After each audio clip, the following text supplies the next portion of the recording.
Hello there! It's me again, your very beautiful, charming, and gorgeous teacher, Thea. Pinaka-feeling na teacher ng whole planet Earth. At last, we are now at the end of our discussion for the operations on functions. Nandito na tayo sa panlimang operation. We have the composition of functions. So before we proceed to our main topic, let us have some learning reminders for this video. Prepare your pen and paper to jot down our practice on solving. Take your time, pause if needed, resume whenever you're ready. Don't be afraid to make mistakes, it means you're trying. Don't be too hard on yourself, learning is a gradual process. Here are our learning objectives for this lesson. At the end of this video, we will be able to follow the steps in composition of functions and perform composition of functions.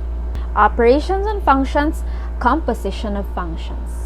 Yes! May topic na agad tayo. Okay, for the definition, the composite function denoted by f of g of x equals f of g of x. So, ang pagkakabasa niyan ay of, or pwede rin composed of. In simplest sense, a composite function is created when one function is substituted into another function. It is like evaluating functions, but we use functions rather than a fixed number. So, kung naaalala nyo, yung pag-evaluate ng functions ay, yung usually ginagamit natin ay mga fixed number, right? Pero itong composition function, yung function mismo, yung ipapasok natin doon sa another function para gumawa siya ng another function.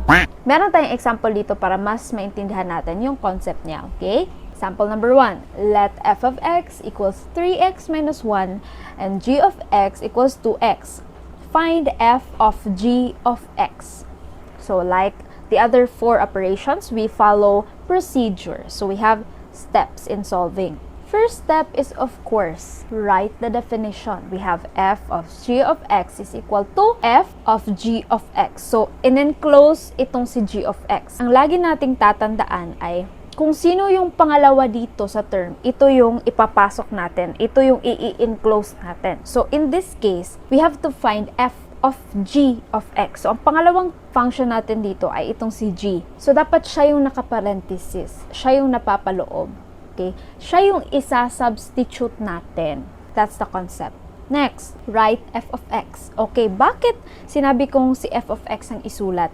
Kasi itong si f of x ang pagbabasihan natin since siya yung unang function na nabanggit. So, f of g of x. Kasi ang meaning kasi nito ay f composed of g of x.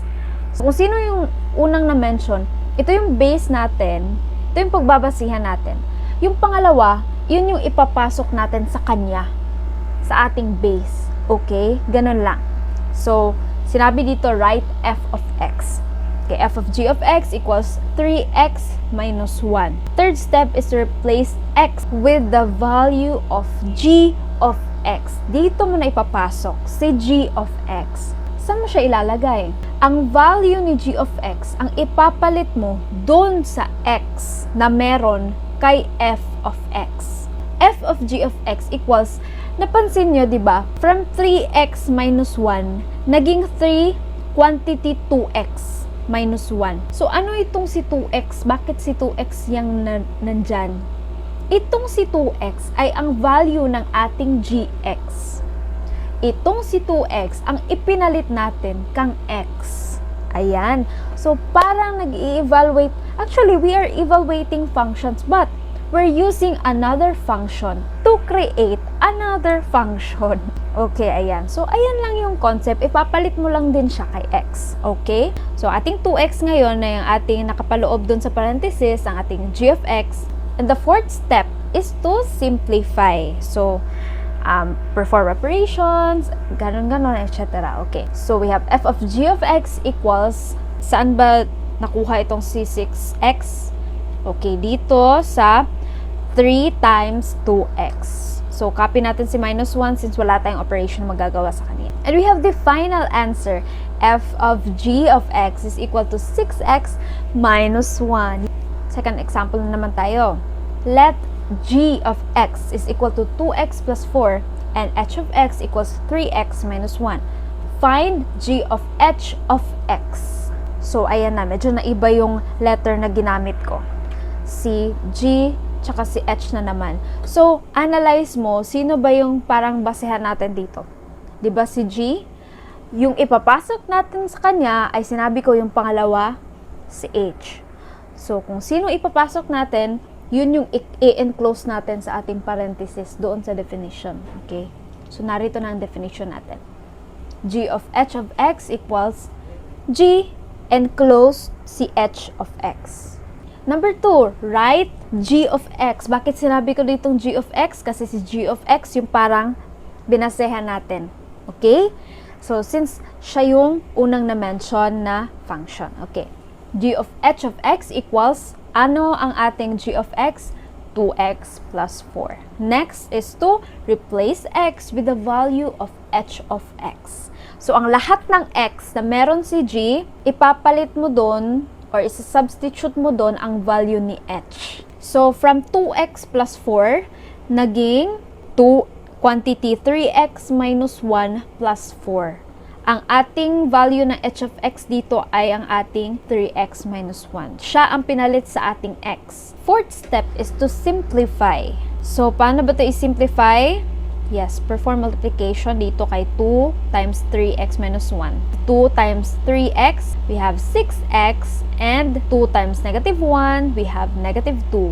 And copy natin si positive 4. Meron pa tayong masisimplify dito, itong si negative 2 tsaka si positive 4. Perform mo yung operation sa kanila. Negative 2 plus 4, magiging positive 2. So, we have 6x plus 2. We have the final answer, g of h of x equals 6x plus 2. Ayan, we are down to our third example na. Okay, let g of x equals h plus 2 and h of x equals x squared minus 4. Find h of g of x. So, notice na nauna itong si h, and then, ang ating g, yung ating ipapalit dun sa mga x sa kanya. Okay, we have the definition, h of g of x equals h of g of x. Okay? Write h of x. So, bakit si h of x? Sinabi ko kanina, siya yung parang base function natin. Okay? So, we have h of g of x equals x squared minus 4. Okay.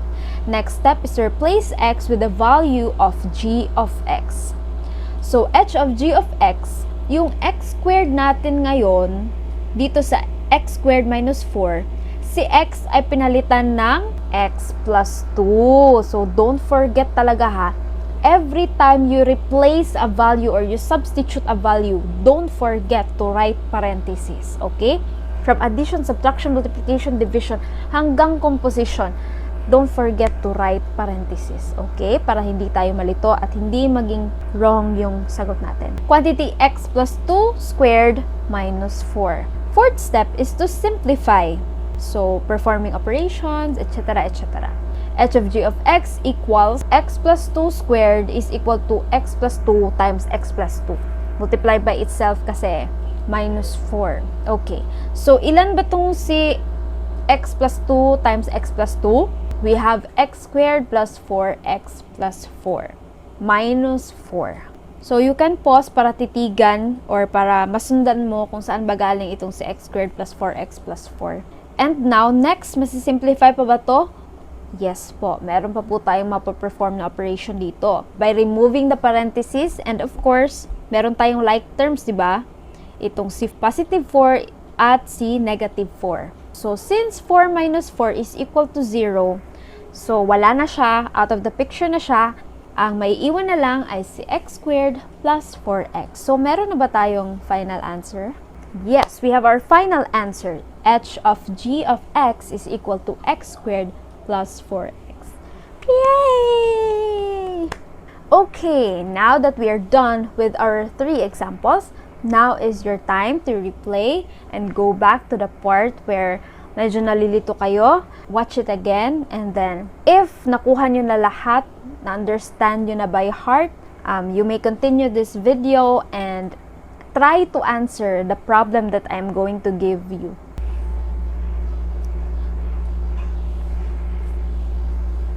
A few moments later. Okay, So try this problem. Let f of x is equal to 4x minus 2. Isang function lang yung given. Find f of x. So clue, itong si f of x ay ipapasok mo kay f of x. You may pause this video, try to answer it on your paper, and when you're done, we are going to check your answer. 1 minute 37 seconds later. Okay, alam kong handa ka na. Let us check your output. Okay, we have the given let f of x is equal to 4x minus 2. Find f of x. First step is to write the definition. We have f of x equals, yes, ganyan po ang pagkasulat. F, in-close natin itong si f of x. Write f of x since ito rin yung base function natin. So we have 4x minus 2. Replace x with the value of f of x. So we have 4 quantity, 4x minus 2 minus 2. Itong 4x minus 2, ito po yung given natin na f of x. So, next is to simplify. We have 4 times 4x, 16x, and 4 times negative 2, we have negative 8. Copy natin itong negative 2 or minus 2. Masisimplify pa ba? Yes, pwede pa po. I-remove natin itong ating parenthesis. And since we have like terms, negative 8 at saka negative 2, let us perform operations. Negative 8 minus 2, we have negative 10. So we have now our final answer. F of x is equal to 16x minus 10. If nakuha mo yung sagot, great job for you. Congratulations. Kapag hindi naman, try and try again. So, you have various problems that you can work on your module. So, pwede mo ulit-ulitin tong video para mas maintindihan mo yung concept. Things to remember before I end this video lesson. Follow and understand the procedure in function composition. All operations may be involved in function composition. Function composition is like evaluating functions, but using another function. And always simplify by performing operations. And we are done with operations and functions, lesson 3 pa lang. So, meron pa tayong next lessons to be tackled. And thank you so much for watching. I hope that you have learned a lot and see you on the next video logs. Bye-bye! Have a great day. Ingat, ingat, ingat.